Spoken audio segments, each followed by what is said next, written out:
Apple contract ကြီးများကို PCT မကြသေးခင်9လပိုင်း2025မှာတင်ပြတယ်တင်ပြတော့အတွင်းပိုင်းနိုင်ရန်တွေကို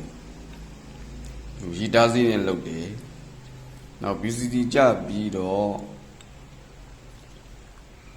နိုဝင်ဘာ29မှာညမ်းစင်တယ်ဒီဇင်ဘာလောက်မှာပြီးတယ်အခု2026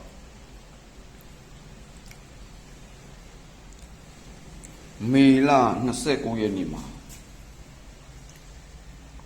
လူမျိုးဒီစိတ်ပြီးတော့အတွင်းကိုထောက်ဝင်ပါတယ်